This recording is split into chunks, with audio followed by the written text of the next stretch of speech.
Ladies and gentlemen, boys and girls, dying time is here. That's right, we're talking about the initiation on Kill by Kill.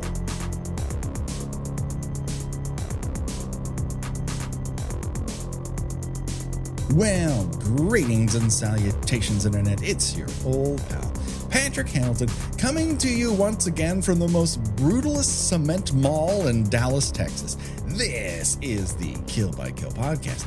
We are dedicated to celebrating the least discussed component of any horror film, the characters. We're going to unpack all the goriest of details of 1984's The Initiation, in the hopes that a Rho Chi initiate's untimely end is just the beginning of the jokes we can make at their expense.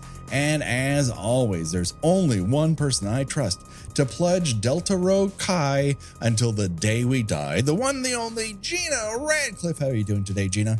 I'm just trying to think about at one point, in the middle of all our jokes and gags, I could just suddenly stop everything and tell a heartbreaking story from my childhood that just completely blindsides everybody and brings the action to a complete standstill. Someone might try to kiss you immediately after. Exactly. Only if you then end up falling into bed, not your bed or his bed, but a bed you find in a mall, and you do it. Side note, and I know I haven't been introduced yet, I've never been in a store that had an actual made bed that wasn't just a display bed, like one of those small, like short beds that they use. Like that's not a doing it rated bed. No, but that has not stopped this couple, nor any of the other couples that we've covered on the show, who are more than willing to do it in a very public space. You don't know who's been on that bed or why, but you're just going to splash your juices all over? Sure.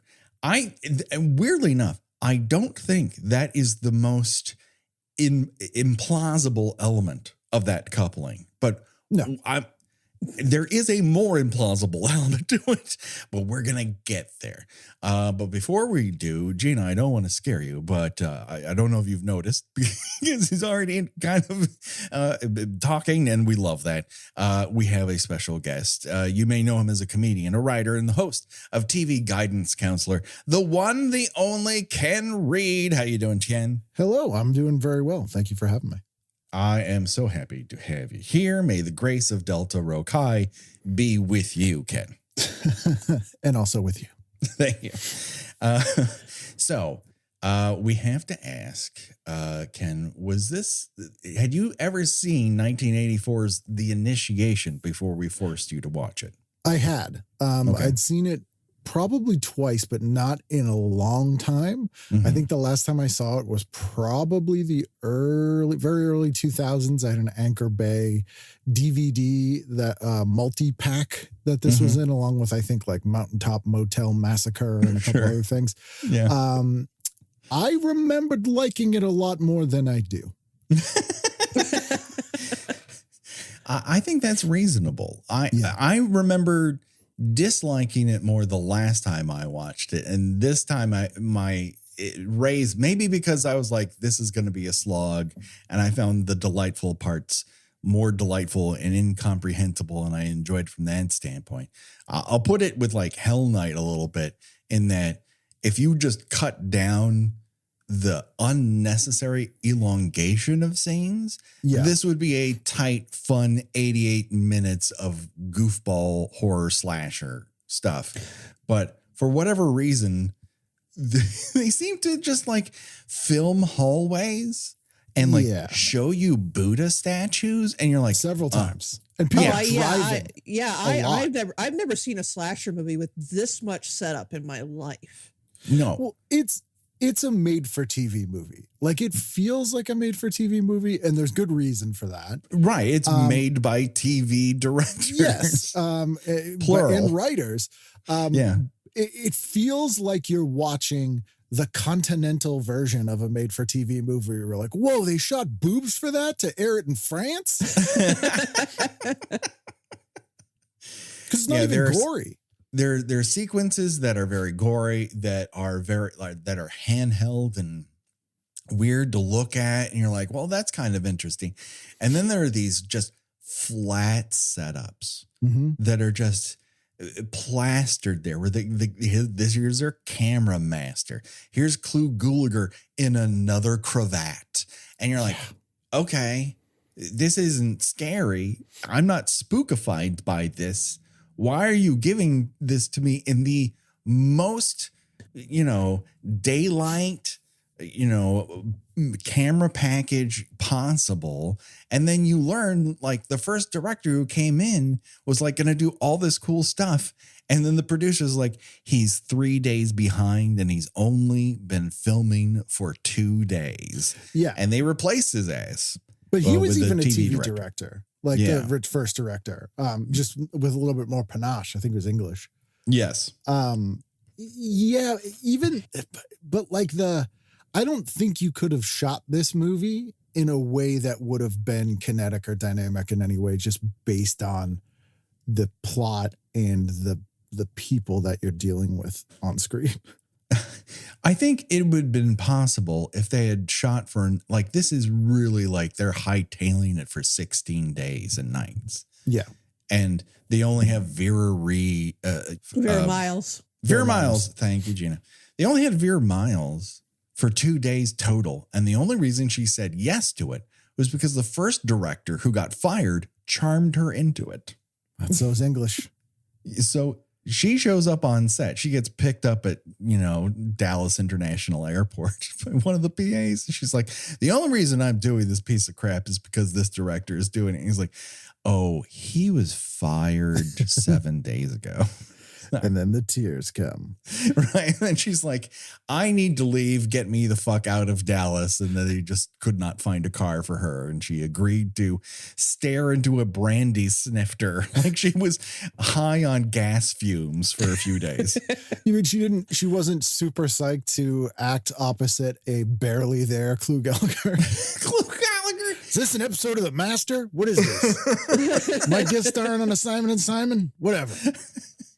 You just put the camera down and I'll act irritated to be here. And before you know it, I'll end up with a garden implement in my neck and I'll be done. I mean, he really put more of his energy into towards being an asshole suburban dad in Freddy's Revenge. That's true. I hate to revisit this, but Ken, I got to quiz you a little bit. What was the last time you watched? Oh, part 2? Yeah. I rewatched it recently because I had Jack Shoulder on my show. Oh, well, that's a good reason. So within the last 6 months. Did Mr. Shoulder, whose work I respect and admire, have an answer for why a father would accuse his son of blowing up a bird by taking drugs? I didn't get a satisfying answer to that, but I believe I'll have to go back and re-listen to my chat with him. But I believe that it was a oh my God, who's the guy in charge of New Line that died? Yeah, kissing hugging guy. What is Bob Shea? Bob Shea. Bob Shea. I believe Bob Shea said you need to have a bird explode because he would do that. Like when he did Alone in the Dark. Alone in the Dark. There's like a dream sequence in the beginning and there's like a panther or something. And that was also Bob Shea. Like you got to put this in here. Oh, okay. Well, you know what? That is an actual explanation for that, because I'll tell you one thing. I don't know what kind of drugs my son might take in the future, but if a bird explodes in the house, I'm not going to blame it on drugs. Unless he's taken lot 6. Right, exactly. Unless he's got one of them fire starter drugs in his system. And that's the way him and my wife fell deeply in love with one another. Let's get back to the initiation and the nonsense that is part of that. Yeah. This entire movie, to me, when I found out that it was basically pitched blind over margaritas at Casa Vega here in the Valley, I was like, yeah, that makes sense.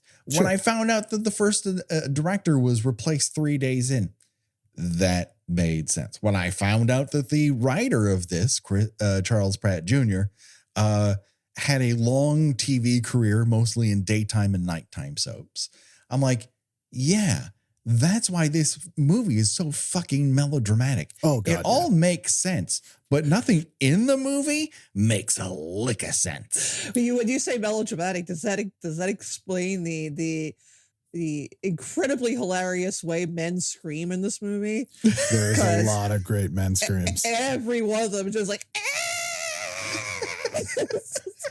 I don't know if you've ever been doused in bourbon, set aflame, and then stabbed, but that's exactly how I sound. I mean, let's put ourselves in his flaming place here. He has come home to his loving wife and family, only to discover that his wife is stupping Clue Gallagher of all people. I mean, I would say, having watched the scene, Clue Gallagher's stupping her.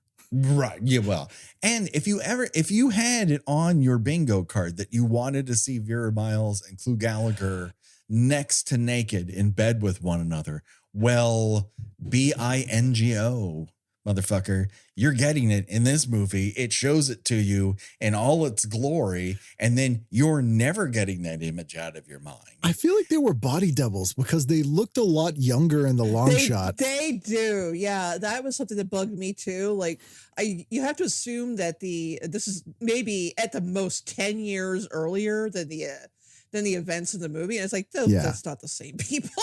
Yeah, I don't think it is. Because then when you cut to her in bed, it's like, oh, who's this old lady we've cut to? Who's that chick with the rockin' bod who was going at it before? Who is this 60-year-old woman with a 10-year-old daughter? Yes. Who's that nearly naked man wearing a cravat for some reason? And not on his neck. And then he sees this guy and he's stabbed by your small child, and then you're struggling with them and he's spilling bourbon all over you, and then you end up aflame, and the rest of the family is like, my name's Paul and this is between y'all, and they run. Just run. Flaming Man could have easily put him out. Right. Just doused him with another alcohol that you had by the bedside table, or where you put your dentures at night, Vera Miles. Roll them up in the carpet like an hors d'oeuvre. They completely missed those Dick Van Dyke stop, drop, and roll PSAs. Yes, they did. And he shakes hands with danger all the way to a mental institution, but we'll get there. We did miss one element that I do want to highlight right up top, and that is we're introduced to the movie after white type on black, and then an endless parade of decapitated dolls. Yes. It's more decapitated dolls than any one room needs, in my opinion. Yeah, anything more than 7 is a little weird. Right. And pretty much no music also, like very little, like there's a bit at the end of the titles, but it's like pretty silent. Yeah. Yes. When it hits at the end titles and all of a sudden it's sax solo. Saxophone going on there. What is the devil's honey happening? Why is the sax solo, which is there's been no saxophone up until this point. I would call this soundtrack someone sampling their own farts and playing it back on a Casio. I assumed the sax music was diegetic. In that's what woke the girl up, because when Clue put a little sax on for his fireside tryst. If you're paying attention at all during the opening of this movie, it's a real I gave you all the clues, Mr. Police kind of feel. But in a giallo way. Like in a, oh, I forgot. Yeah, there's so much information that you're kind of like, oh, well, I guess that's how this movie happened. But if I were to sit here and tell it to you cold, you're like, come on, Patrick. That's not how a movie happens. Well, you know what? You don't really see much in movies anymore, either horror or otherwise. You don't receive forced amnesia anymore. Yeah. No. We need that to come back. Which, weirdly, that actually happened to the dear departed Julie Strain. She fell off a horse at age 9 and got complete amnesia. and had to relearn how to do everything. And she always attributed her like lack of inhibitions and confidence to having basically unlearned the first decade of life and not had that like shame and trauma. Oh, I wish that had happened to me. I did, in fact, fall out of a treehouse, a second-story treehouse. But don't worry, folks. I fell on a sharp rock. So if you're ever wondering, why does he talk like that? And why does he think like that? It's because I fell out of a treehouse onto a sharp rock on my head.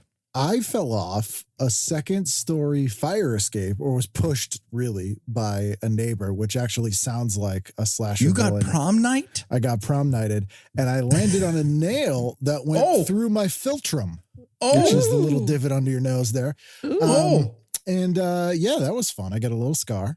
Oh, I want to forget that. I want to forget that you told me that, because now that's all I can think about. Yeah, see, I don't have anything that traumatic. I've just fallen downstairs a couple times. The best part about that is my dad had retribution on the kid who pushed me. This kid was maybe 2 or 3 years older than me. My dad got him in a headlock and drew a Hitler mustache on him with a permanent marker. That was his justice doled out.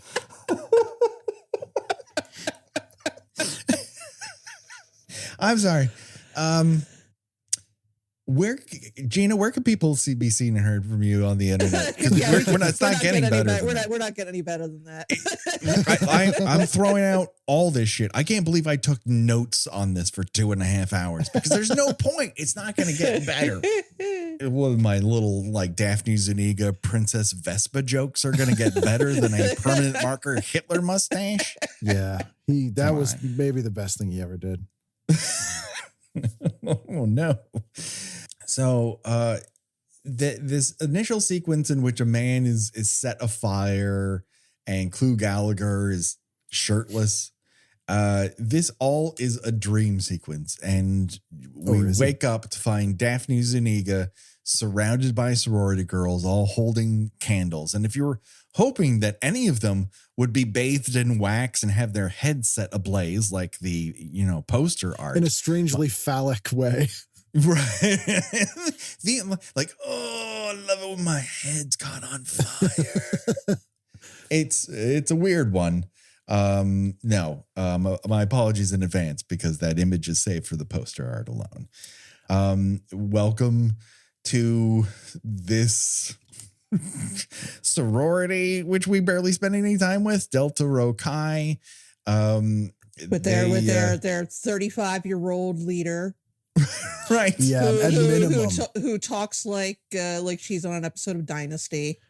She's awful. Like, this is the most Aaron Spelling reject crew. This is store brand Aaron Spelling extras. She's like, you're going to go into Daddy's shopping mall. Well, we know you're a rich girl, aren't you? Like, it just seemed like everyone should be slapping each other and shaking each other by the shoulder pads. This movie needs more of is fountain fights with shoulder pads. It really did. So ridiculously and embarrassingly, when I was in college, I first started trying to do pre-med, and in one of my psychology classes, I wrote a paper about primal scene trauma and slasher movies. Okay. And I was reminded of that with this, and that you walk in on your parents doing it. A scene that or parents or just adults, the Silent Night, Deadly Night, Parents. Mm-hmm. There's many movies that and sort of pieces. So I was reminded of that here, and I was like, I could have put this in my terrible paper in college. This movie is one of those in the subsection of horror, which is see sex, crazy time. Like, it's just a very simple mathematic equation that if you see sex at a specific age, you go crazy, stab, and there's nothing to be done about it. I would argue it doesn't even do that, because I feel like the actions in that scene are completely justified. Like, if you're a little girl, yeah, and you see, your dad fighting with some dude who was boning your mother, and the dad starts, and the guy throws booze on him, and he's like, and you have something to stab with, to stab him. Yeah, but the stabbing happens before the booze, though. In the order of operations, it is Semantics. wander in, see your mom and someone you don't know having sex, although we are not told that is not your dad. You find an implement that you happen to have on you, and you just start a stabbing in a place. I assume they're aiming for a crotch, but You I sure? think it might be a leg. Yeah, I think she got him in the leg. Yeah. And I mean, then a fight occurs, and then a man is immolated over 40% of his body. As far as like child psychotics go, from like a Michael Myers pre-credit sequence, you know, it seems defendable. Yeah, I mean, honestly, yeah. Yes. Much more than Michael Myers, who goes from, watching his sister and some rando have sex for all of tick, tick, tick, 40 seconds. Mm-hmm. And then he's outie. You're like, oh, time to stab. Yep. And then you spend some time in an institution and come out and eat a dog. Right. This is a lot easier transition where you just forget everything that happened before it.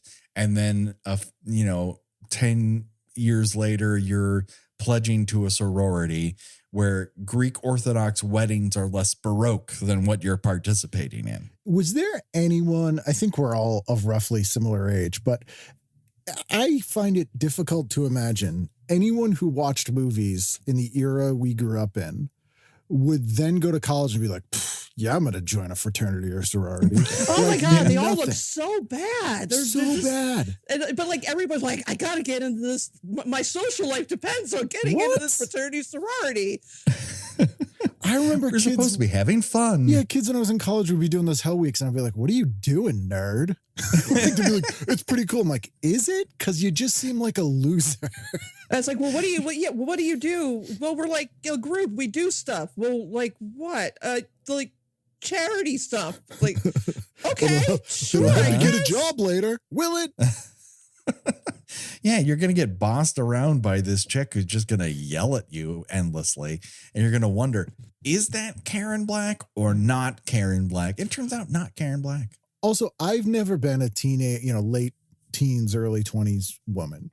So I could be totally off base, but I don't think this was an accurate representation of sleepwear. No, there was never a point when I was in my teens and 20s where, even just hanging out with girlfriends, we were just casually sitting around with the satin teddies. Yeah. Satin teddies, baby dolls, just a football jersey. And just in terms of shopping here, if you want to see great nightgowns, you go to Mortuary. Mortuary has the best nightgowns. Yes. Here, it's more catch as catch can. And everyone has way too much hair going on top of it. It just, none of it is a good look. Are you talking about the full frontal? I'm talking about the many, many, many pink nightgowns going on in this initial initiation sequence in which apparently someone saw Hell Knight's candle budget and said, triple it. Yes. Like, who is lighting all these fucking candles, Gina? I don't know. Yeah, right off the bat, our main non-killer protagonist is Megan, who looks like she's calling the cops on a family cookout in the park right now. And yeah, she's all up in Daphne Zuniga's face about her dad's mall and shit. Like, your dad owns a mall. Don't you feel bad now? And like, your dad owns a brutalist cube. Yes. Right. Your dad owns an office building that only has a dentist in it that no one wants to go to. Your dad owns the interior of the Death Star. Congratulations. Your dad owns the one mall even GNC won't go into. Like, this is a design warehouse for the terminally depressed. Yeah. And like, what did they even need a security guard for? Like, what was he even protecting? The center of the terracotta that he was standing upon. All those flags. It is a wild place. Like, they were supposed to go to a real mall, and no mall in the area would allow them. And so they went to this design warehouse and they're like, let us shoot at all hours. And like, no one works here. Yeah. Go for it. After hours, you mean anytime you want? Right. The filmmakers must have been pissed when they saw Chopping Mall. Oh yeah. Mhm. They're like, fuck. We could have had it all if we went to the valley. We could have been Eric's revenge. Yeah, I mean, I will say, Daphne Zuniga, it's painfully obvious how much of an actual movie star she is compared to everyone else in this movie. Like, she is beautiful, believable, manages to act in a sort of understated way for the most part, even in the most ridiculous of circumstances. She really, to the point where it completely takes you out of the movie. She's it's surrounded by incompetence, but also that's kind of like the beauty of slasher movies, in that it's a real cowtown puppet show of get who you can get, Sure, and try to make a character out of this rando expository dialogue. All of it is incomprehensible in terms of, like, we want to make a movie. They're just trying to make a movie. So Marsha, Allison, Beth, who is Beth? Beth is the smartest character in the entire movie. She's like, nope, I'm not doing this. This is horseshit. I'm out of here. Fuck all y'all. Yeah, it's the weirdest thing about this movie. So it was shot in Texas, I think Houston area. Which I think actually it's shot in the same part of Texas that Student Bodies was in 1981. Oh, wow. We love Student Bodies. I love it. Student Bodies is a better slasher movie. It really is. It actually has a couple scenes that are kind of scary. And one of the best jokes I've ever seen in a movie, when the dad finds the chicken drumstick and someone taking a bite out, and he goes, "Oh, it's broken." And then he rubber bands the bite back into it. The small jokes are what makes Student Bodies. Like when all of the staff are in the principal's office and the phone rings and the nurse goes, "Well, I'm all the way across the room. I'll get it." Yeah. That's fucking funny. That makes sense. Right. It just makes sense. Up until the 2/3 mark, it is a funny comedy. And then someone behind the scenes is like, well, we gotta make an actual movie out of this. That's not what we came here for. It's not what people want. But it reminded me of that because the sort of atmosphere is the same. Mm-hmm. And it just made me want to watch that instead. But there's this sort of those regional slashers that have that charm that I think you were alluding to, where it's like, we didn't shoot this in Hollywood. It's in a weird place. None of these kids you've ever seen in anything, so you don't know who's bad or good. This managed to take all the bad parts of that and mix it with all the bad parts of a Hollywood slasher movie as well.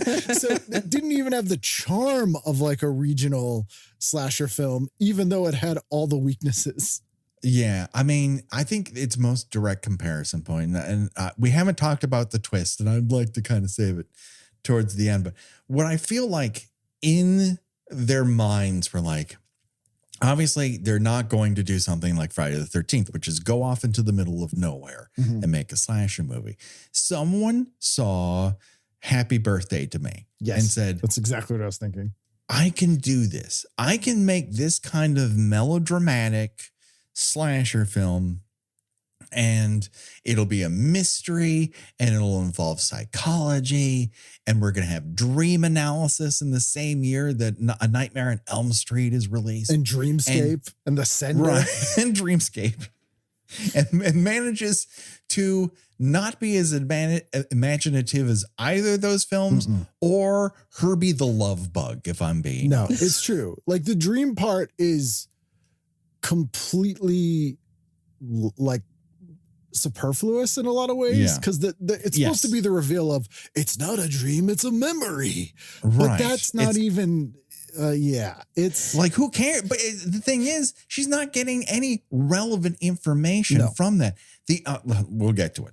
We will get to it, because if we start going ahead, we're going to miss beauties like the fact that these 4 pledges who have been told by Megan, you're going to sneak into this mall and you're going to grab the night watchman's uniform right down to his skivvies.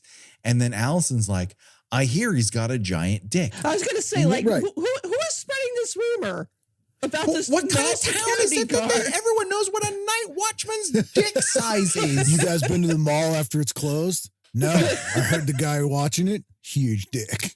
Huge dick. And also she's like, she's like nudge, nudge, wink, winking, like steal his uniform. But she's really like, you go in there and you bone that dude. You bone that guy with a really large unit. Extra points if you molest him. Yeah. And then he can tell you about it in 10 years, and he's never told anyone.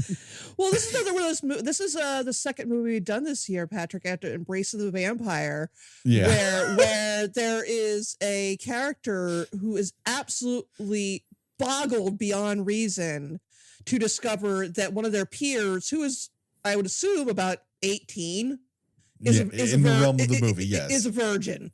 Right. And like, this is just unheard of. An 18-year-old virgin is just like, what? That's impossible. How does this happen? Did they let you out of a zoo? How do you exist? Do you have webbed toes as well? Well, that was written by someone who was a teenager in the 70s. That's how. I don't even know if it would have been realistic then. It's just very, very weird. But speaking of very, very weird, let's get to one moment I just have to call out. There is an establishing shot in this movie that made me pause the film and laugh for 5 minutes. It is, you're looking at what looks like an Anheuser-Busch factory behind a chain link fence. And then, is stapled to that chain link fence is a hand-drawn sign that says, Fireside Sanitarium, a private institution. Yep. As opposed to what? A member of the Chubb group? What the fuck are you talking about? You know, those public sanitariums? Right. With water towers. Right. You know, simple, these sanatorium. I think this is actually a top tier sanitarium scene of all the movies we've covered so far, because I'm working on a book about mental illness and pop culture. I do have a whole section planned about how the mentally ill and psychiatric hospitals are treated in horror movies, and how they're invariably like disgusting and filthy, and the people are just wandering around unattended, flicking their tongues, right, and just being, they look, they look like something out of a sideshow, and they're hitting their football helmets with a ping pong paddle. Nothing's been updated since the 1940s, and so I think this one is especially good. Also because you have one of my favorite since we've been doing this so long horror movie tropes is that the hospital appears to be staffed by one nurse, one orderly, and she's evil, and that nurse is so out of her depth. It's like her first day there. Yes. I will say, in defense of that depiction, I presume you've seen the Cropsey documentary. Yes. So that's not that terribly inaccurate. Well, no, that's true. There is some historical basis in how the first half of the 20th century psychiatric hospitals were handled. But this, she's like just grabbing people by the faces and swatting them with her clipboard. Yeah. Come on, you animals. Yeah. It's like, why, she misses a cattle prod. Yeah. Just put all the people down. Like, why are you even like this? Either give them care or just have them put down. Exactly. She threatens them at one point with, if you're not going to take your medications, I'm going to inject you with those medications. Yeah. And she says it in a way like, and you know how bad I am at injections. It's like, I'm going to stick them right in your eyeballs. Because she's like, have you ever had someone try to inject a pill in you? It hurts.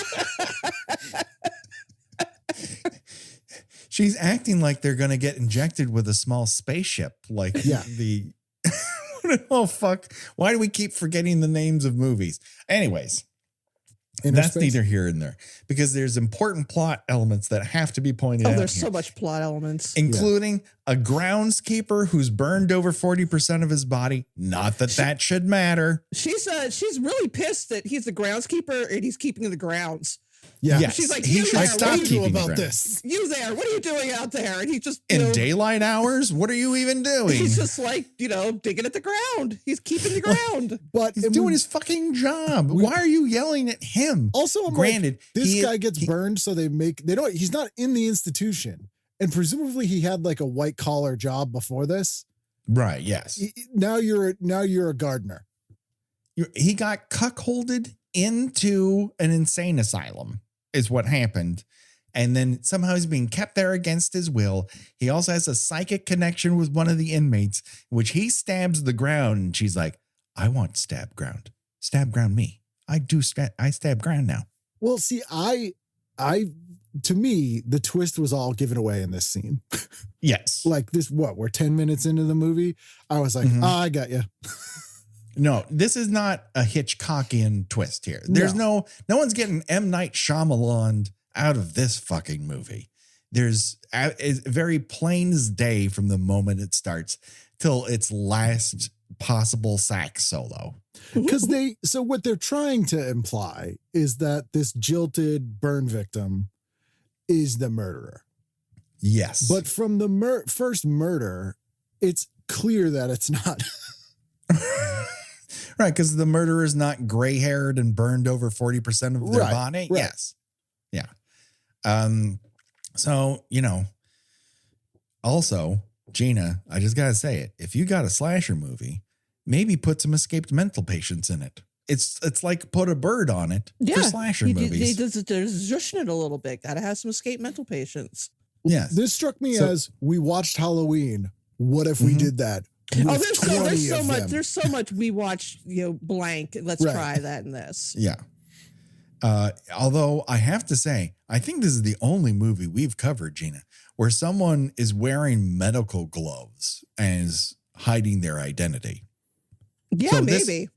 This killer, if you haven't watched, is walking around this entire time with medical gloves on, but she must have a lot of them because she would be covered in blood all the time. And so but sweaty. No one seems to notice, and she's never covered in blood. No, so sweaty.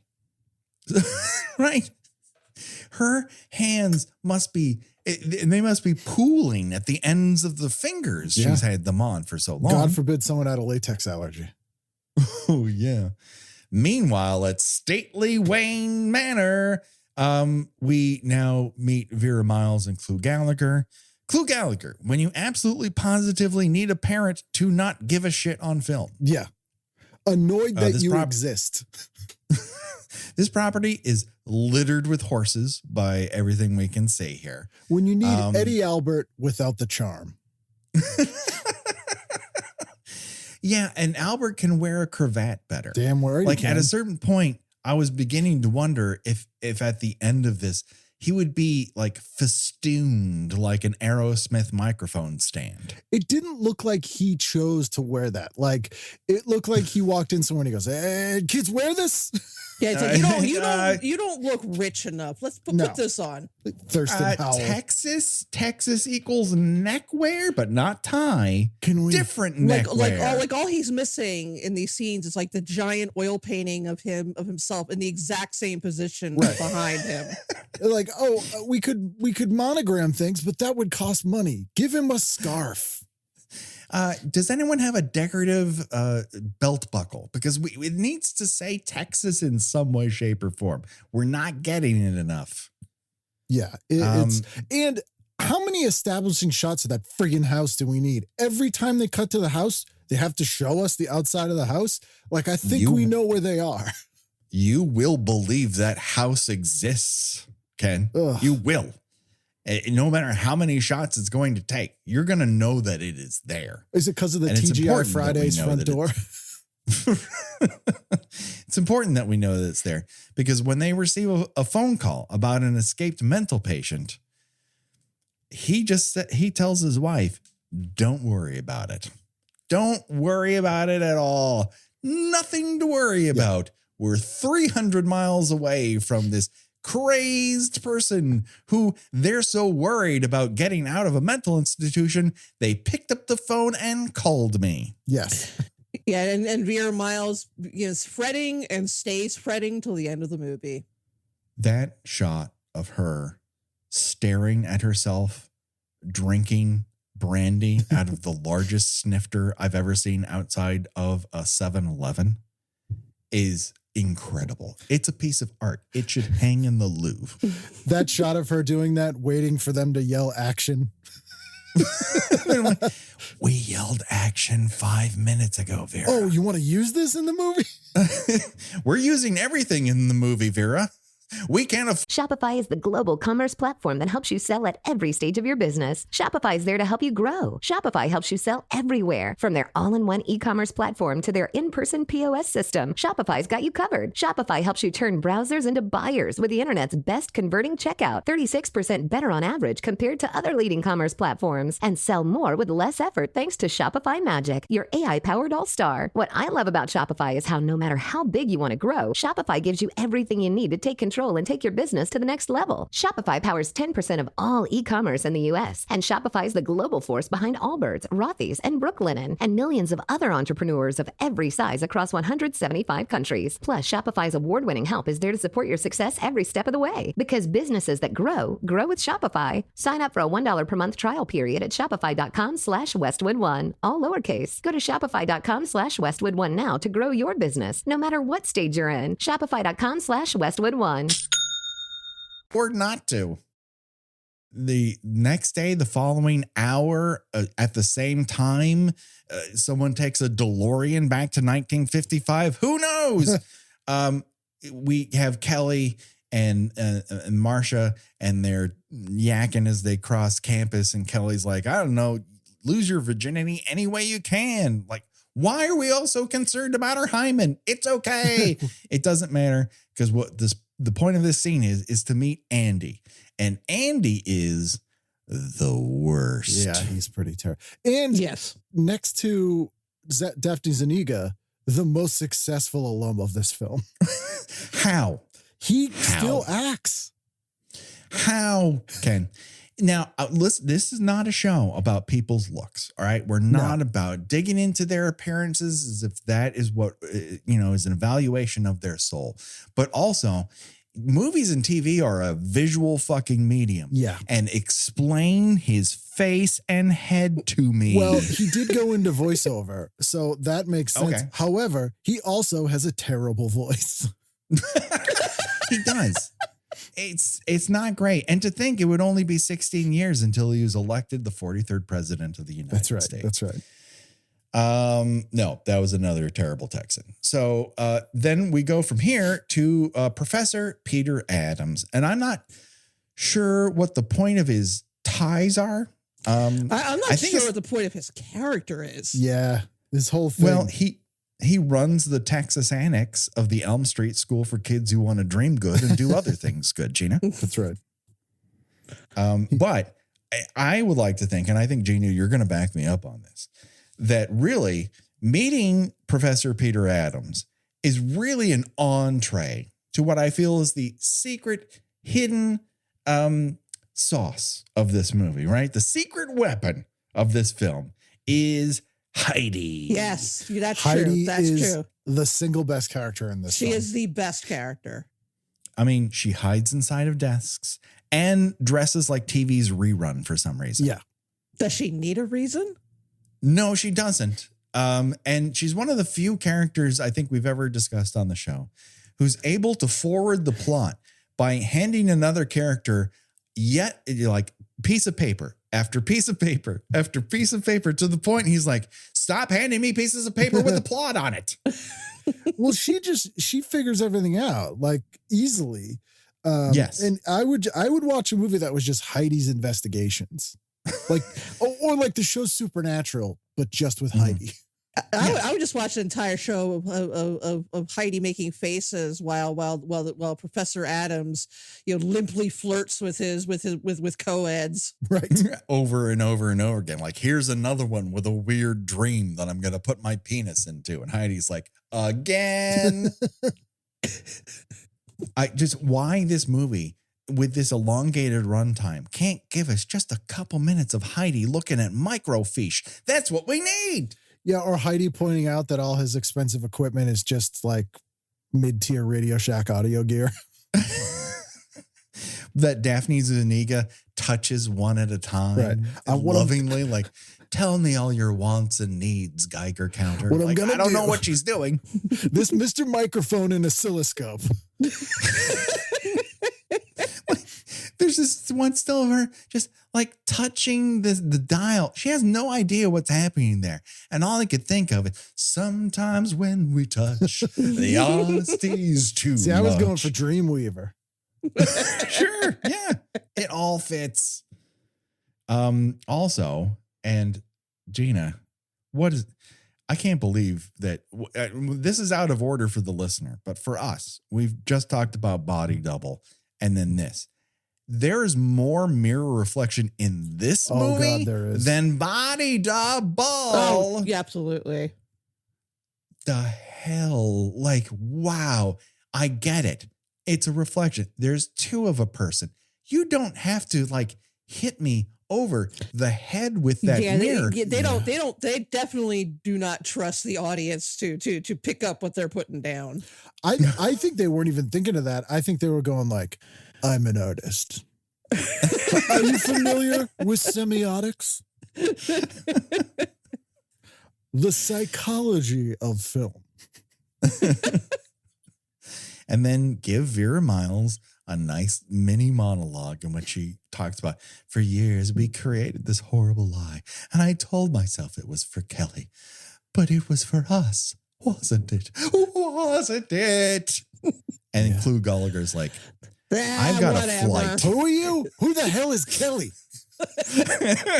I got a broad I gotta see. Yeah, that just goes nowhere. They're just like, how can we? He's not unlikable enough. Let's have him sneak into the other room and be like, hey, baby. No, I'm with my wife. I'll see you later. I'm on the phone. Anyways, I'm going to have an affair with you. Secret lady, my family shouldn't know about. Well, he's a mean mistreater. It's repeat behavior, you know? She met him that way. She should expect it. Who would have thought that a relationship that blossomed out of an affair might end because of an affair? I know. That's just, this movie might as well have flying cars. It's like, I mean, that's a heck of a meet cute story. It's like, well, we were having an affair, then we accidentally on purpose set another man on fire. Anyways, he's in an institution that we forced him into. By the way, would you like to have veal? Clue Gallagher's like, God damn it, I was just trying to get a little now I got a decades long conspiracy I'm locked into. It's fine. I'm going to go out of town and meet my secret lady. I mean, lay a foundation or some shit. Did I tell you I own a store? I guess it's a department. I don't even know what we sell. I got to go upstairs and pack all of my scarves so that by the end of this movie, I'm festooned like Johnny Depp wine vampire. Just like, and then they hear something outside during this scene, and he instantly grabs a gun and goes outside. And Vera Miles is like, did you see something? And he goes, I don't know.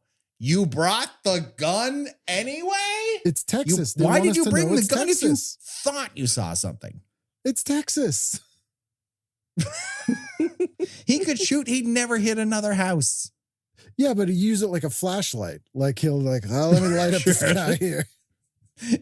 It'll reveal anything. It might be one of the many loose horses that are just wandering around the fucking property. Yeah.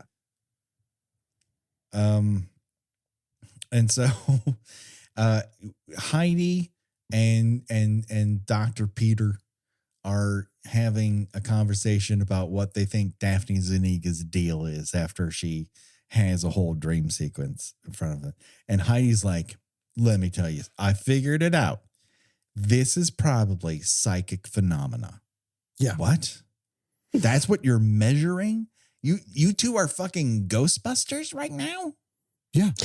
Yeah, he also refers to himself at one point as a parapsychologist. Someone But saw does the not entity. believe in parapsychology, Gina. When presented with a possibility that this is anything but a dream or anything like that, he's like, Maybe he thought it was like the Paralympics. Yeah, I was gonna say. I think they just said parapsychologist because it's like, I'm not a psychologist. I'm a cool psychologist. Right. Yeah, it's like being a paralegal, but I'm not a lawyer. Right. That sort of thing.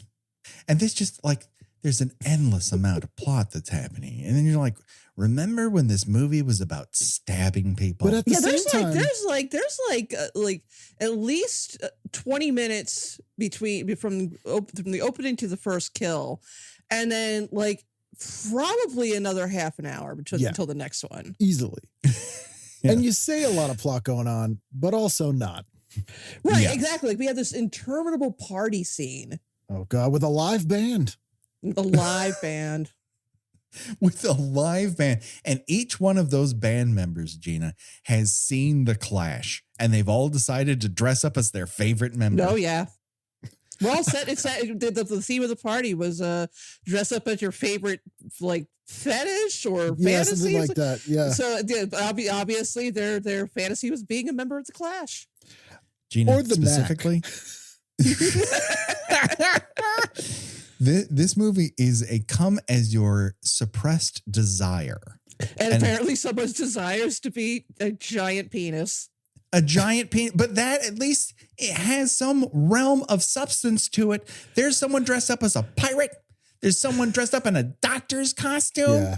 So, like, what suppressed desire is showgirl? I don't know what the fuck is going on. It's just a costume party. Speak for yourself. One person shows up as a dick and balls. One. And his last name's Boner. Right.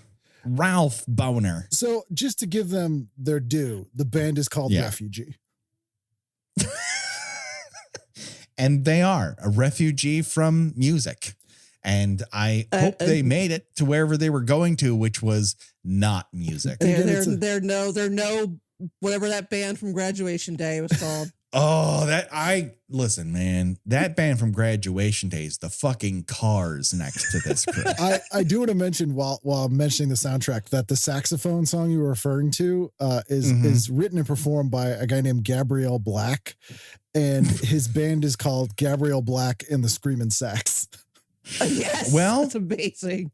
Mission fucking accomplished. That sax is screaming, and I wish it would stop. And Refugee's drummer, I believe, is named Reb Burrell. Like anytime you go and they get the singing drummer, I'm like, oh, this band's not ready to play out. No, they are not ready for prime time. But then again, no one else in that audience is either. No. I mean, compared to the band we saw in House on Sorority Row or Graduation Day, the Gangster Rock.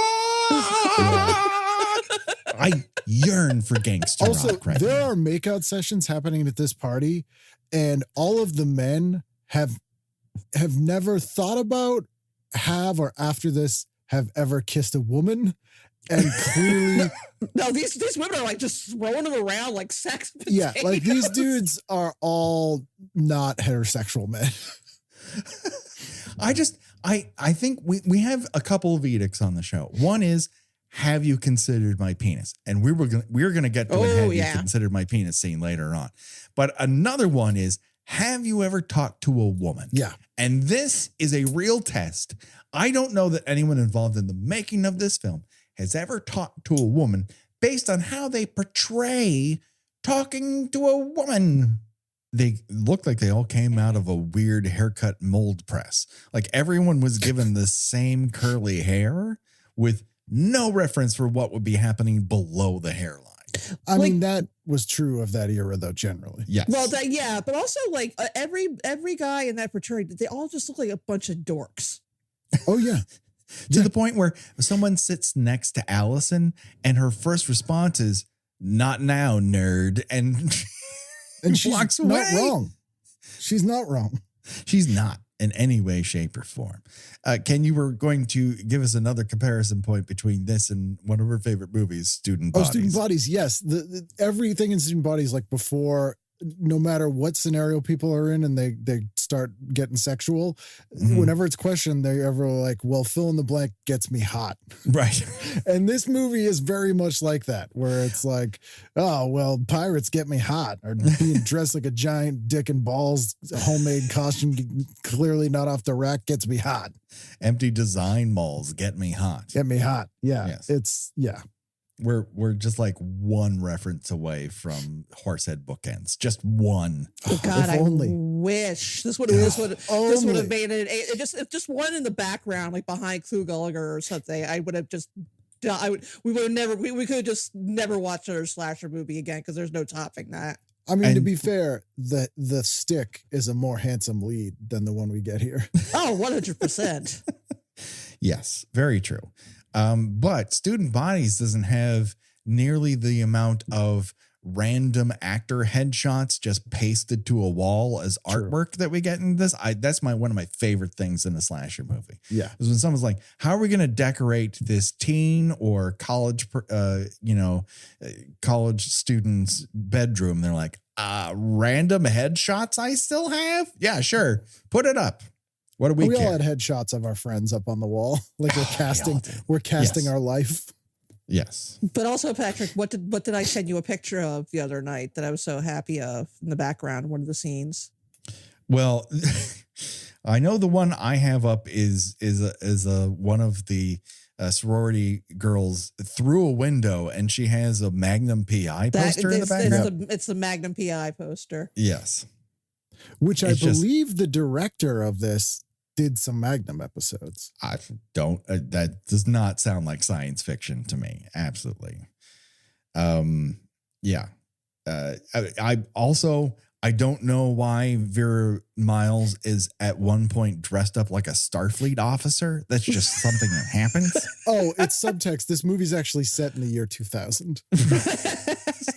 That explains it. It's like the Apple, where all the buildings are like German brutalist architecture. Yep. Yes, exactly. The fact that this takes place inside the Apple universe explains so much about this movie. Absolutely. Into it. By the way, Clu Gallagher dies when he's stabbed with a 3-prong cultivator by tool. someone 12 feet tall. who acquires a machete somewhere. Well, and then never uses it again. No. You can only use a machete once, whereas you can always stab somebody with a gardening tool. That's something small that's around. She just happened upon that machete because the world is full of loose machetes. It's true, especially in Texas. Yeah. Oh, we missed that Andy was hiding inside of Kelly's closet and peeping on her changing. Dressed as an S&M Conan. Yeah. You know what he's kind of dressed up like, Gina, was that Crocus music video we talked about? Crocus. Looks like he's from that Crocus music video. We've covered a Crocus music video. Yeah, it's Sub Wasp. It's definitely Crocus. And yeah, oh boy, that party is just full of the whitest kids doing the herky jerky. Yeah. And I don't know. Yeah, I don't know why Jungle Jane is a suppressed desire. There's a belly dancer doing some kind of interpretive dance. Marsha shows up dressed like she's from Return of the Living Dead 2 years before Return of the Living Dead. Gina, look going on. Like how did two movies 2 years apart pick the same costume for diametrically opposed characters? It's in the zeitgeist, man. Really is. Ralph Boner, everybody. I also like, and the only thing I do like about Megan and Andy is that Megan is definitely topping Andy. There's a moment which they're kissing on a couch, and he is wrapping his legs around her. Oh yeah, that felt honest and real. Yeah, those aren't any kind of repressed fantasies. He's repressing nothing. No. Meanwhile, Megan is double fisting it between beer and something called pickle juice, and that can't be good. No. You got to get pickled is not anything anyone should ever say to anyone. Yeah. This party sequence is interminable. And I wrote to Gina while I was watching it, if the house exploded and the movie ended right there, this would be 5 stars. Oh, yeah. It'd be the feel-good hit of the year. So Kelly and Peter hightail it because who the fuck wants to stick around for more of this? And we get this, I'm going to put monologue in dick fingers from Kelly about a 50-year-old woman harassing her about, does she have boyfriends? I'm like, what is the point of this? I don't know what that was about. Like, I guess it was to remind us that she has amnesia. Yeah, I guess. But then we just have this long, it's like, again, someone said, in Exorcist 2, how they have that long, weird hypnotism scene? Do that weirder and double it. Sure. And so they do. Because anyone who's studying dreams and the clinical brainwaves behind dreams, also definitely a hypnotist. If you have that many knit ties, you can definitely hypnotize somebody. Oh, for sure. But now we're going to talk about a character we've all been holding back from discussing because they're too good. They're too great. You really got to give this person their own space. And that is security guard with an off-putting mustache. And from what we hear, a giant dick, AKA Todd. Who can't button a shirt. No. He works at night. Buttoning your shirt is for a daytime job. 1 button, 2 buttons, done. As many as it takes to get down to, he's got a dick that's so big, you can't button a collar all the way up. No, that's just not how it works. Can't contain that thing. Anyways, he wanders around for some reason, and then in the end, he gets knifed in the chest, and then we get an extreme close-up of a Buddha statue. Yeah, who's like, I told you. If extreme close-ups of Buddha statues frighten you, I hate to tell you, this movie is the fucking Exorcist for you. Yeah, content warning, Buddha statues. It does look a little bit like the laughing woman in Funhouse. Yes, I agree. It does look a little bit like that. But that laughing statue is shown with incredible restraint in comparison to this dead, still Buddha statue that is not frightening in any way, shape, or form. No, it's like they're like, shit, we got to cover something. We screwed up. Do we have anything we can cut to? I took a little bit of test footage of that Buddha statue. Do it. Okay. Just put it into the movie over and over and over again like it means something. Yeah. That'll certainly frighten the kids. Yeah, and he's got the security guard's got another scream. Just like, why are you doing that? Why are you making them scream like that? I'm wondering if everyone who made this movie was so incredibly white, they didn't know it was a Buddha statue, and they were like, cut to the ghost. Who is that Pan-Asian ghost over there? The statue of Buddha? Yeah, film the hell out of it. Do you know what his scream? You know what his scream reminded me of? Do you remember the Kids in the Hall sketch dipping stations? Yes. where they imagine all the different scenarios of how they're going to serve this plate of dips, and whenever he just drops it on the table and like splatters in the guy's face, he just starts like shrieking like somebody poured soup in his lap. That's what this room. Every man's scream in this movie reminded me of that. Yeah. So the girls make it to the quote unquote mall, which is not a mall. And then Andy, Megan, Chet, and Ralph Boner follow after them with the goal of quote scaring the shit out because of them. There's always one in all of these slasher movies where people were sent to stay overnight somewhere. There's always, we gotta go scare them. Let's go scare them. Which is why I presume they wore those shorts. No, they scared me. Yeah, you never know when a ball's going to peek out of those things. And we've already seen Ralph Boner's balls. So I don't want to see more of them. The girls go inside. They start sneaking around. Their goal is to avoid Todd, but steal one of his spare uniforms. And of course, Megan will not know the difference. But while they do that, Allison steals roller skates to distract Todd. We see endless close-ups of dolls that are not beheaded. These are pre-beheaded dolls. Her whole plan to steal the backup uniform, she could have taken that at any time. Yes. It did not need to be after hours, anytime. Yes. Meanwhile, Megan and Andy are about to have full-on sex on showroom floor carpets. Folks, if you are tempted to have sex on showroom floor carpets, my suggestion to you is don't. No. I mean, we have a long list of don't have sex here, but let's add showroom floor carpets, Gina. Oh, definitely.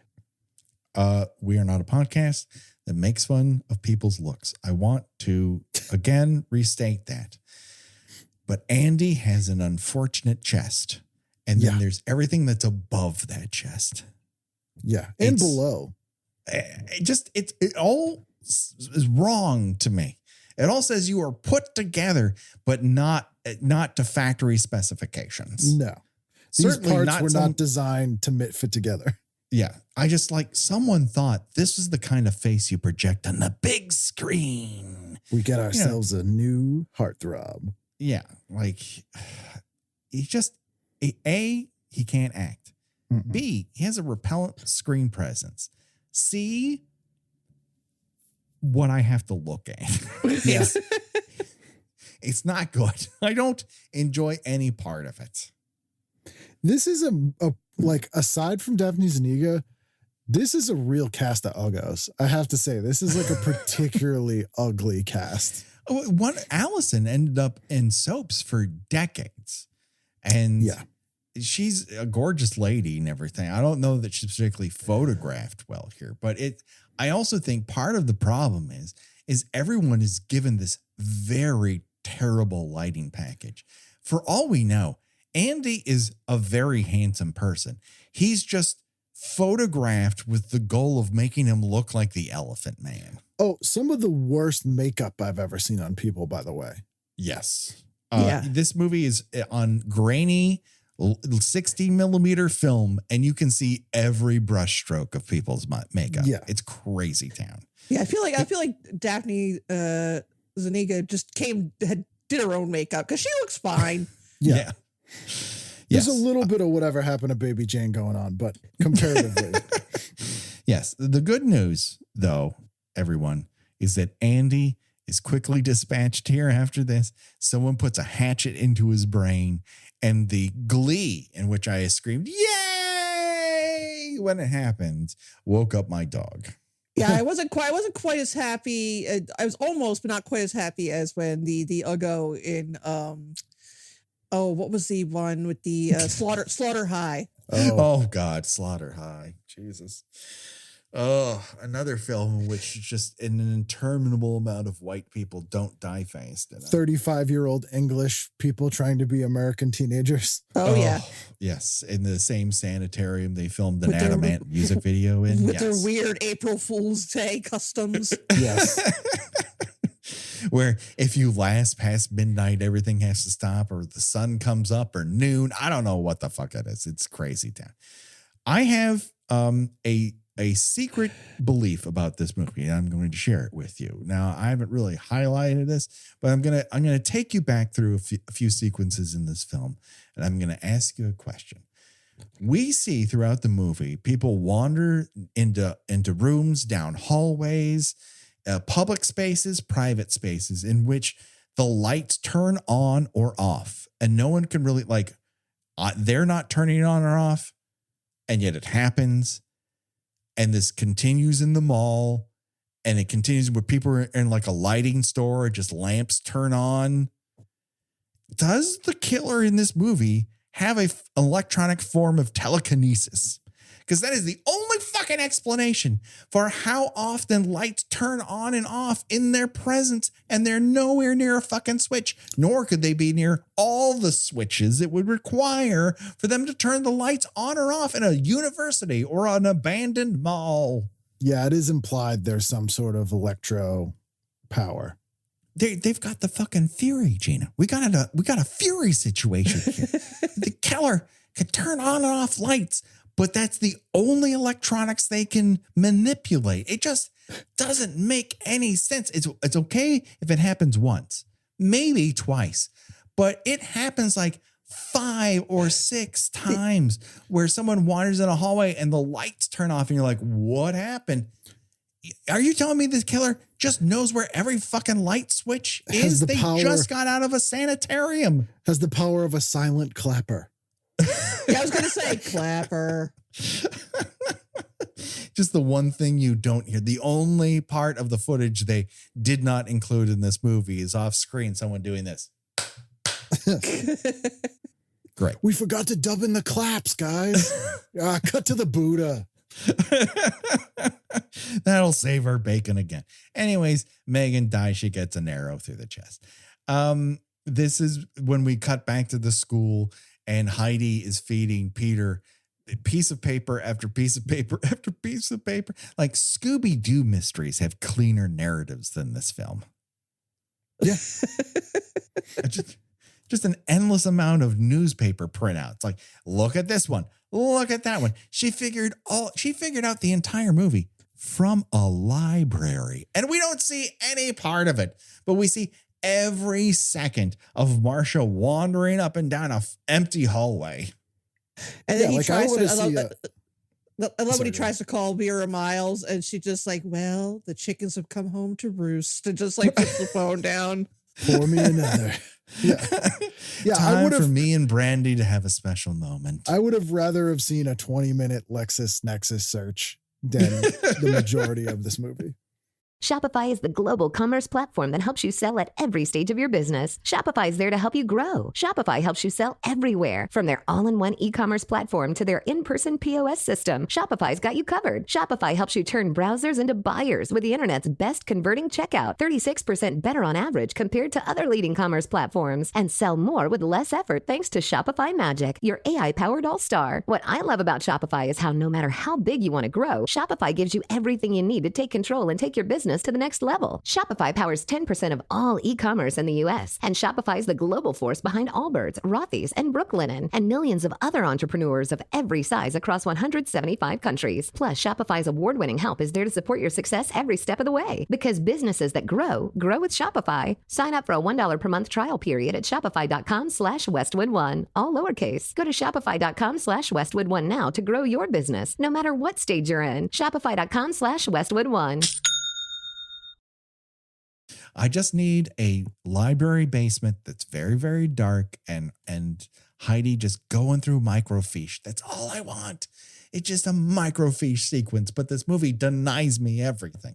What does it give me? Well, in the midst of all these cool deaths and fun scares in Dick Fingers, we get a monologue about how Martha was molested by her violin teacher. Jesus Christ. And that's why she's a virgin.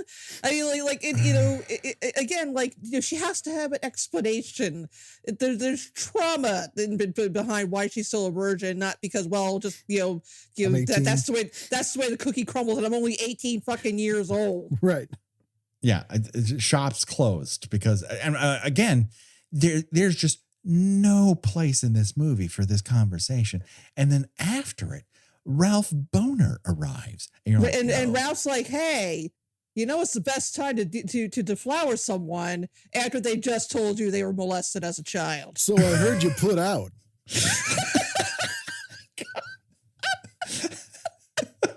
Oh God. Oh no. Listen, I've got a fingering technique and I would like to teach it to you. So what I'm taking away from this. And the crazy thing is, someone to be aggressive. The crazy thing is, it fucking works.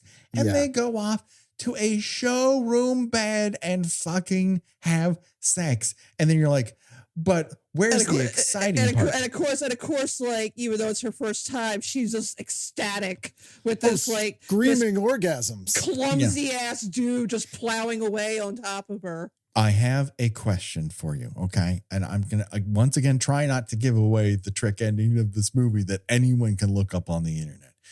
But what is more fantastical?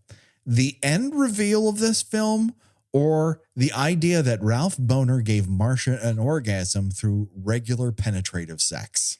Like an orgasm so distracting, she could not hear someone being murdered over an intercom. Yes, she was like, are those screams also my orgasm?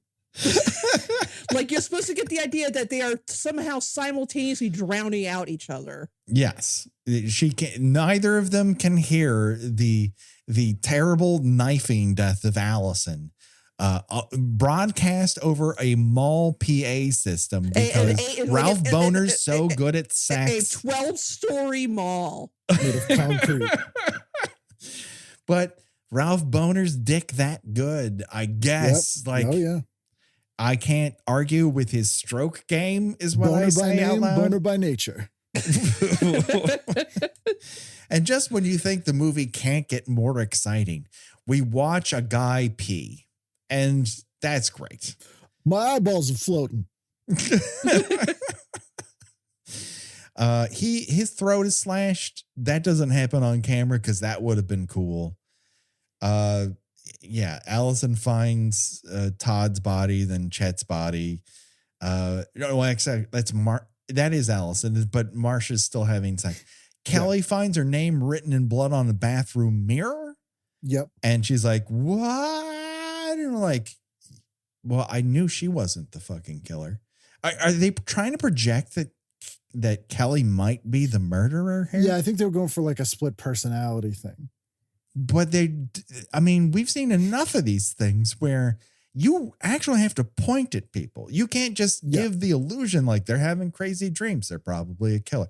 You gotta give me some belief that they might be the killer in the end. And then they say, we don't gotta give you anything. Exactly. You don't gotta do shit.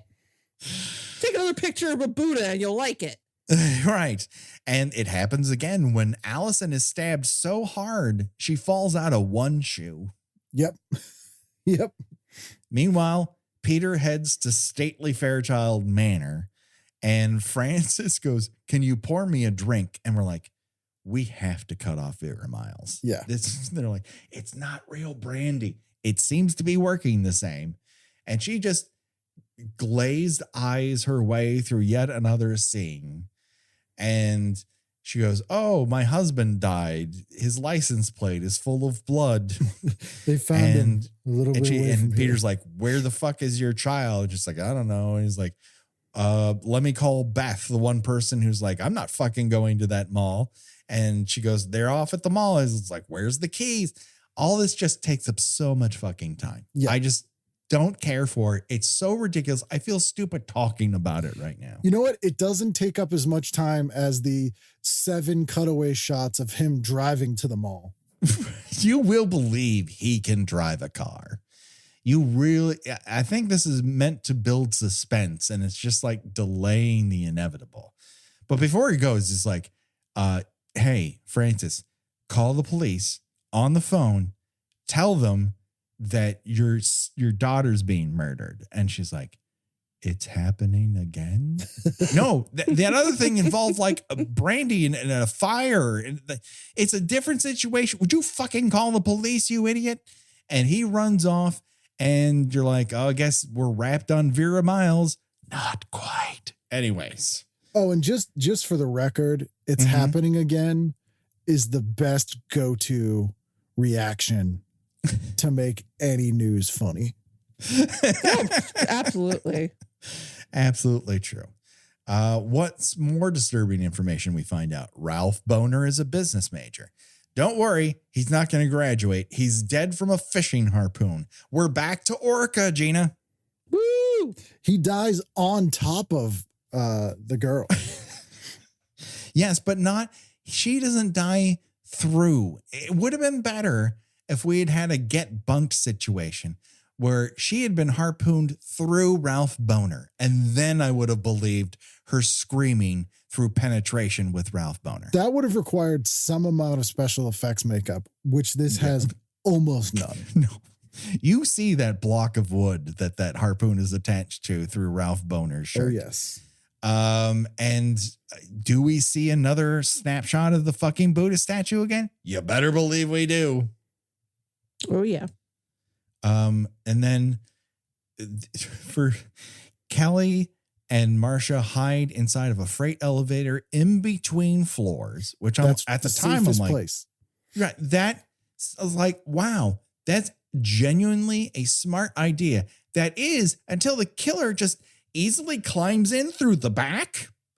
Like the back of this is just open, and then the killer's like, hey, I'm coming through this way. And Kelly's like Wile E. Coyote. There's just a dust and a outline of her body outside of that elevator. And Marsha's like, about me? And no, she's dragged by 1 foot. Kelly just like, good luck with that. Yep. See ya. doesn't even like try to grab at her hand to like yank her back out. She's like, well, it's too late to get that. I have the highest of hopes for you. And she leaves the premises as fast as possible. Anywho, Marsha's dead. But wait, when Kelly's on the run, she discovers a burned man dragging Marsha's body away. Who is it? Why, it is Burned Daddy. He is not dead. He is alive. And they climb upstairs to this little 3rd floor access port. And Kelly's sneaking around and Burned Daddy's sneaking around. And then Kelly grabs a pipe and cranks him one, and he falls 2 stories on just to a pile of trash. Cardboard boxes, nature's insulation. What is going on at the Fairchild Group that they have such shitty trash collection? They've just piled a bunch of boxes underneath, just outside the building. And he just lays there for the rest of the movie. He serves no purpose to this plot overall. Maybe there was a trash strike. Maybe. This is the Apple world. Maybe they were all too busy doing the BIM. Yeah, I was going to say they're doing their daily, their daily required exercises. Hey, don't pick up that trash. Hey, BIM's on the way. We also have to work on Burned Daddy's voice. This is when he comes up through that hatch, he's like, oh, Kelly, oh, Kelly. Like, if you're trying to get across, you're trying to help your non-evil daughter. Shit, I just fucked it up. It's an evil twin story, everybody. Yeah. Sorry. We made it. We almost made it. Yeah. Fuck. Anyways, she cranks him over the head. He falls over. And then Peter makes it into the mall, into the arms of Kelly and Dick Fingers. Man, I was so close. But it's not Kelly. It's a twin. Yep. Her evil twin. It's a fucking evil twin movie this whole time. And if you're going to do that, I think you have to show not Kelly near murder scenes or with blood on her hands or someone who kind of looks like Kelly and you're not sure. This is not the way to reveal it's an evil twin story. I have problems with this. It's like a 2-shot, like the shot is really badly framed as well. Like she's much shorter than the dude. Like, so you're like, okay, well, it's badly done. You really only get it when Kelly comes in and you're like, wait a minute. And then like kind of explain it after the fact, like, oh, Burned Daddy was like cleaning up the murders after the fact. Why didn't he stop any of the murders beforehand? Yeah. Why was that not an option? I got it. Well, he's finally being an involved father. Yeah, he's trying to protect the daughter that is worth and just ignore the daughter that he has that's successful. Yeah, I don't know. It's all undercooked, very underbaked. Yeah. Somebody saw Sisters. Sure. And they're like, yeah, that'll work. But also so soap opera. Yes. I mean, this guy wrote for the Colbys. He still writes for like Days of Our Lives. Yes, he had a fucking show on Disney Plus like this year. He was on Melrose Place. He wrote for Daphne Zuniga again. Well, Patrick, you know what movie we've already covered that did this plot, later, but much better? Which is that? Blood Rage. Oh yeah, Blood Rage. Oh, you know How what could I else ever forget did this Blood reveal Rage? is Just Before Dawn. Yes. That was an actual shocking reveal of that there's a twin. But I think what helps with Just Before Dawn, spoiler alert from a movie from 1981, is that you think it's one crazy hillbilly guy, Yeah. and then someone turns a corner and there's a second hillbilly guy, Yeah. and they never turn back from that. No. They give you that reveal, and then there's other reveals that happen after that. They don't elongate it for the entire film. Yeah. Again, and the other with Blood Rage, they're twins from the get-go. Right, but they sort of have like the same base plot where they catch the mom you having sex with somebody else, like it just causes the one twin's brain to instantly melt, and they go on a violent tear, and then you've got the mom who has to plug them in the end. But Louise Lasser in Blood Rage is on such another planet. Yeah. And Vera Miles is like, well, I guess I got to kill one of my children. Well, Brandy's telling me it's time. Bango.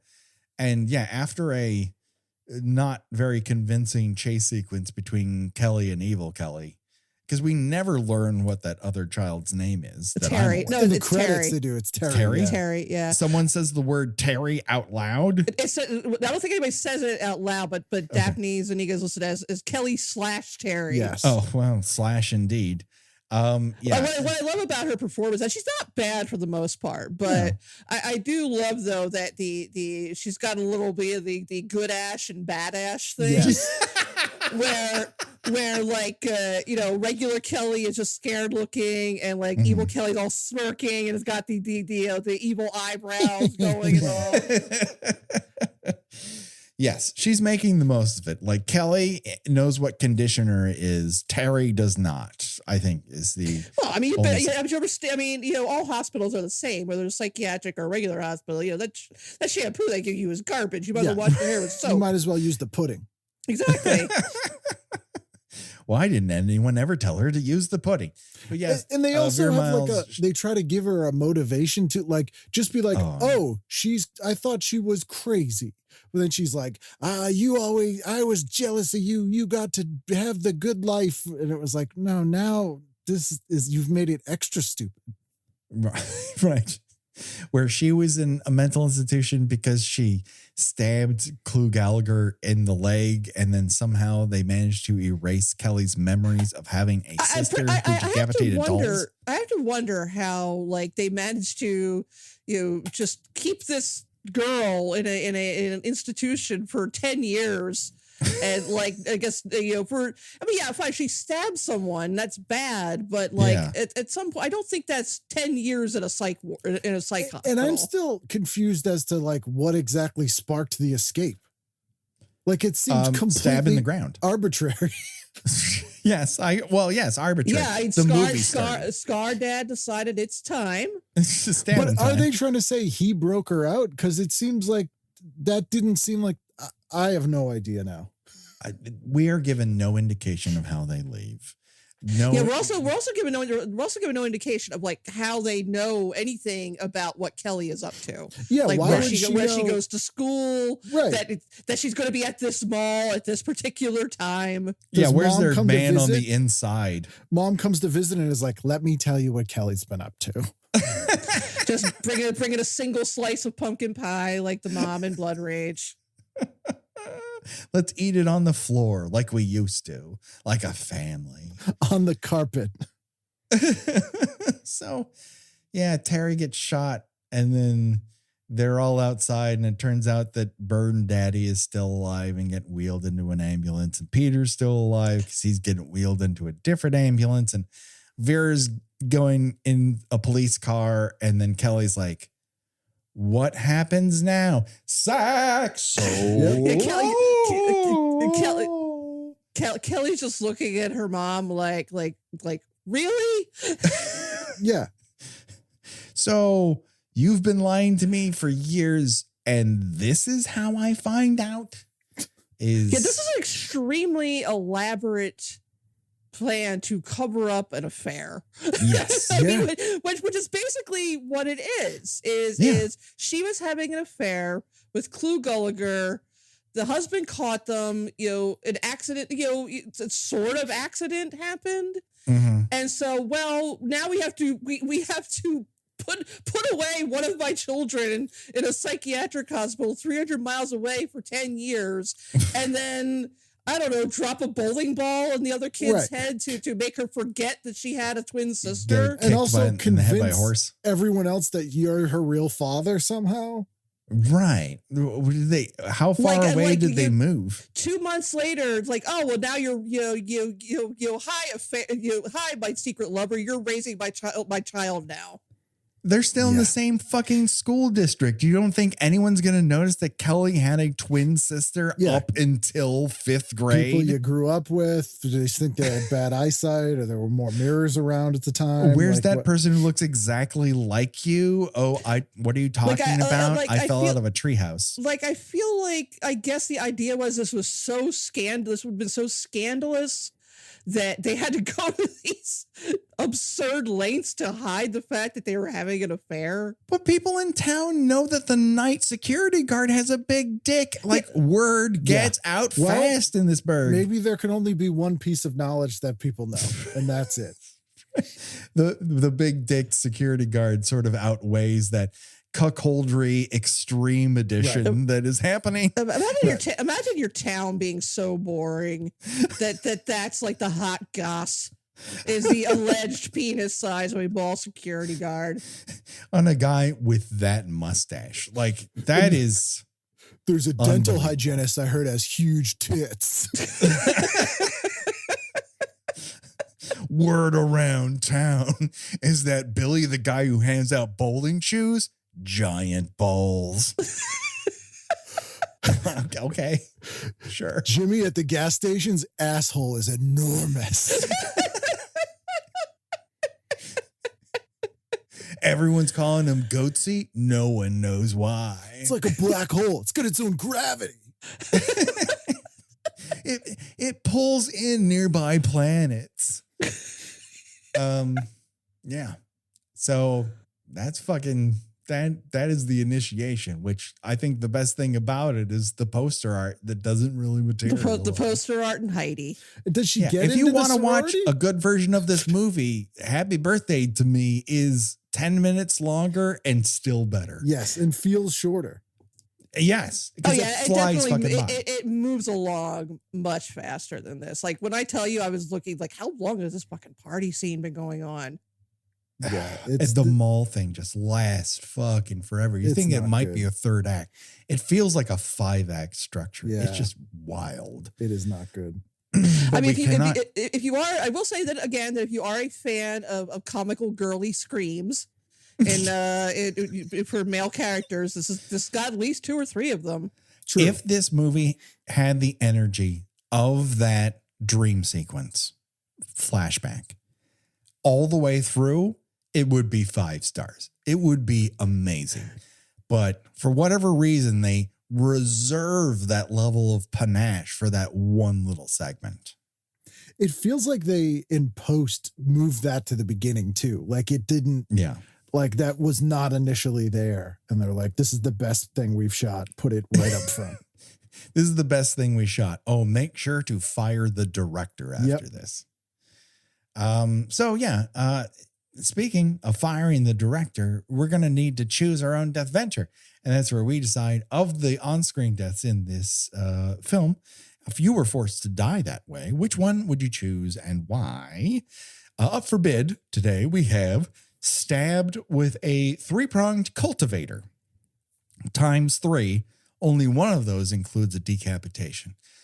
You have hatchet to the skull, arrow through the heart, throat slit in bathroom, stabbed at a security station, fishing harpoon to the kidney, shot through the back by mom, and however the fuck Marsha dies. Stabbed a bunch? Who knows? So Ken, as our guest, I choose you to go first. I'm going 3-pronged decapitation because I would be dead for the majority of the film. Plus, you get a decorative belt buckle out of the deal, which I think is a plus. It's extra funny to get decapitated when you wear cravats. Right? You don't even have to untie it. That bad boy's going to slip right off. It's just panache. It just gives us some panache.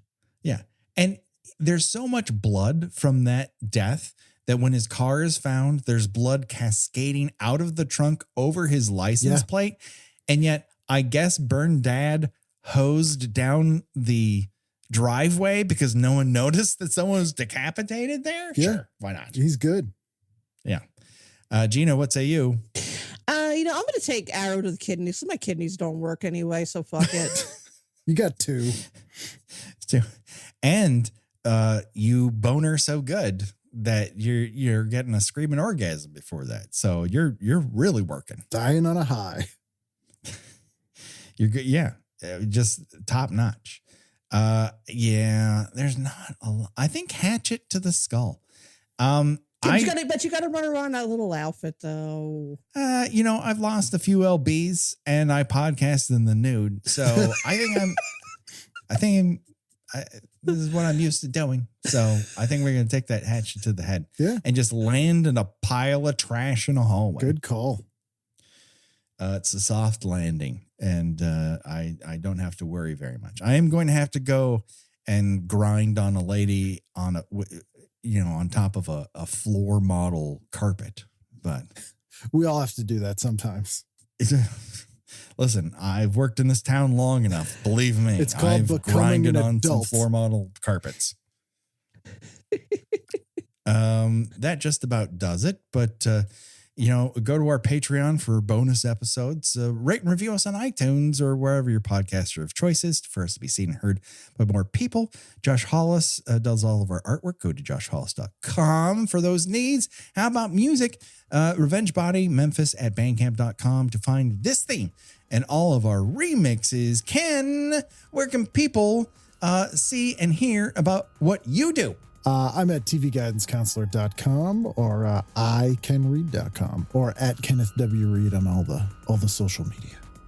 Excellent. Gina, where can people see and hear more from you on these here internets? I write about movies and television at thespool.net. I have a Substack, Gina Watches Things, and I am on most social medias under Gina Does Things. Do it today, people. Check it out. That just about does it for this episode of Kill by Kill, but do not worry. The body count will continue. For myself, for Gina, and for Ken, bye-bye, everybody.